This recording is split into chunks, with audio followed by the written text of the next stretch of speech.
नमस्कार, हिमाचल समाचार में आपका स्वागत है। आज के मुख्य समाचार। विधानसभा में मॉनसून सत्र के चौथे दिन की शुरुआत प्रश्नकाल से। प्रश्नकाल के दौरान मुख्यमंत्री ने दिए महत्वपूर्ण प्रश्नों के उत्तर। मुख्यमंत्री ने विधानसभा परिसर में पत्रकारों से की अनौपचारिक बातचीत। मुख्यमंत्री राहत कोष में अंशदान। और अब समाचार विस्तार से।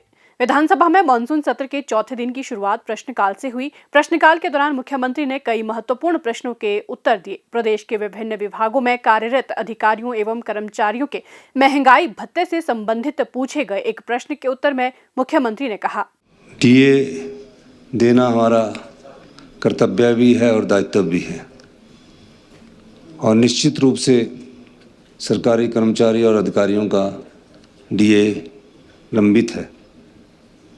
लेकिन प्रदेश की आर्थिक स्थिति अभी ऐसी नहीं है कि डीए की किश्त अभी तुरंत प्रभाव से दे दी जाए। आने वाले महीनों में हम कोशिश कर रहे हैं कि हम सरकारी कर्मचारी और अधिकारियों की डीए की किश्त को दे दिया जाए। हमने बजट में उसका प्रावधान कर रखा है। हमारी सरकार आने के बाद से हमने 3% डीए की किस्त 27/4/2023 को दी थी। फिर 4% की किस्त तो 2 मार्च 24 को दी थी। फिर 4% फिर दिया था हमने अक्टूबर में दीपावली के अवसर पर। तो 11% का डीए हम अभी दे चुके हैं।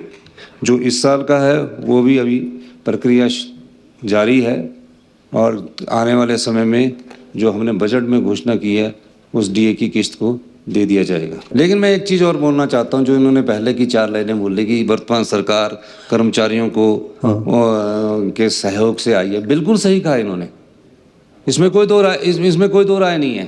पर मैं इस बात का राजनीतिक बात ये कहना चाहता हूँ कि आपकी सरकार के समय के भी जो डीए था वो हमने 4 और 3% दिया।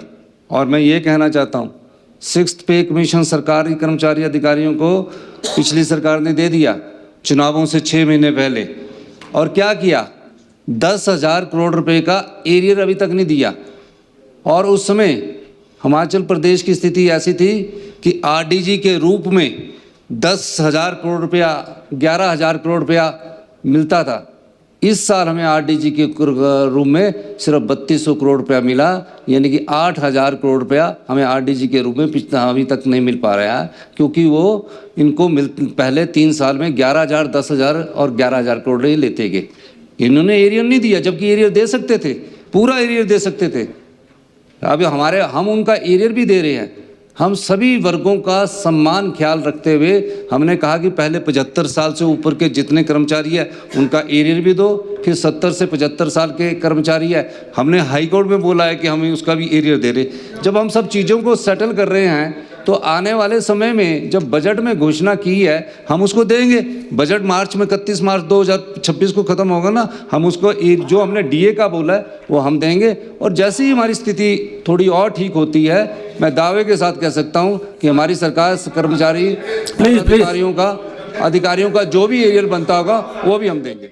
नागरिक अस्पताल बड़सर को आदर्श स्वास्थ्य संस्थान के रूप में विकसित करने से संबंधित पूछे गए एक प्रश्न के उत्तर में मुख्यमंत्री ठाकुर सुखविंदर सिंह सुक्खू ने कहा, बड़सर में हमारी सरकार सुविधा जो माननीय मंत्री जी ने कहा है वो उपलब्ध कर दी जाएगी।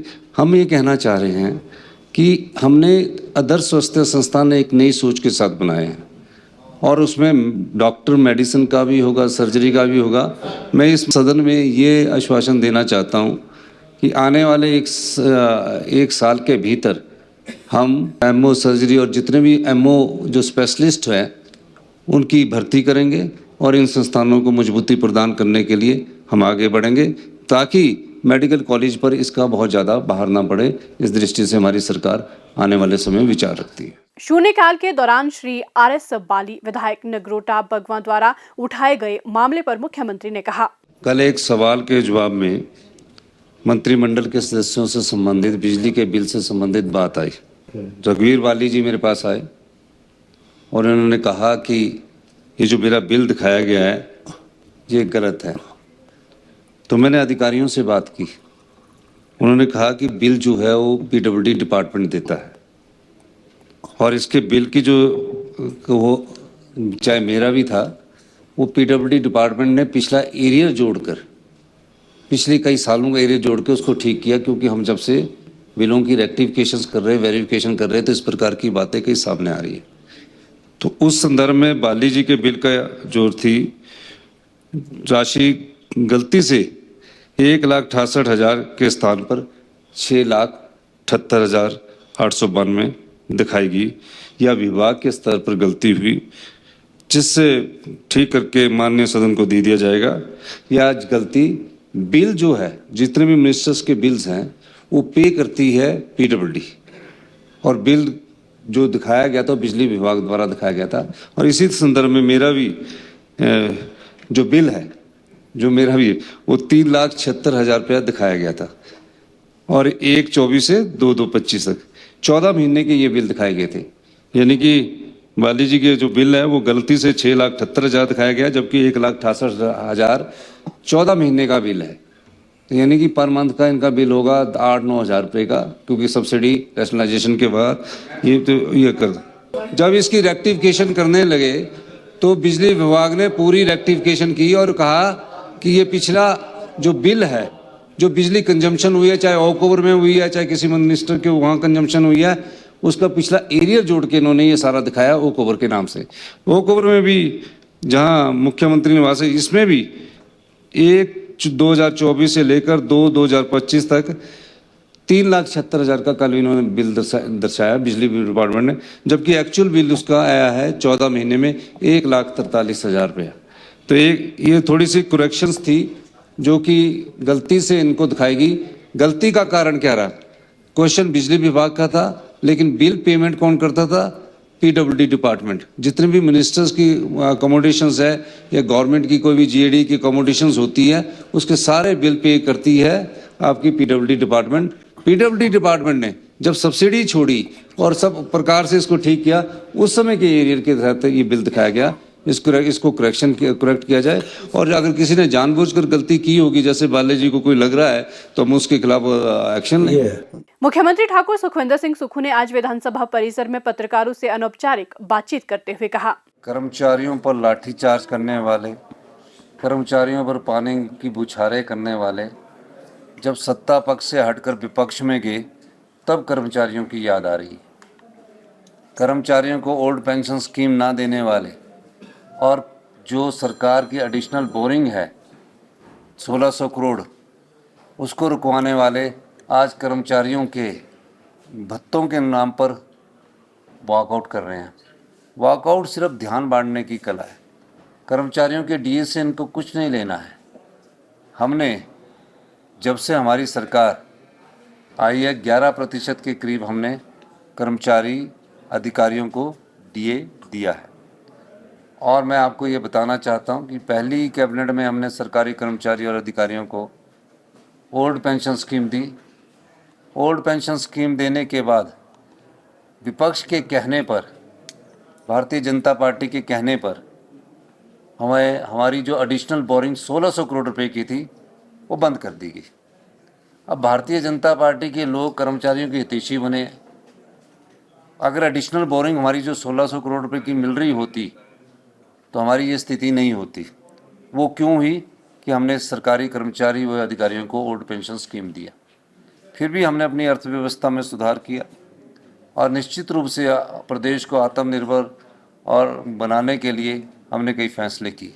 हमने बजट में जो अभी फैसला किया है कि आने वाले समय में सरकारी कर्मचारियों को जो हमने 3% कहा है उसका डीए हम जरूर देंगे। अभी हम थोड़ी सी स्थिति को संभाल रहे हैं। सरकारी कर्मचारी और अधिकारी भी जानते हैं कि प्रदेश की किस स्थिति, आर्थिक स्थिति क्या है।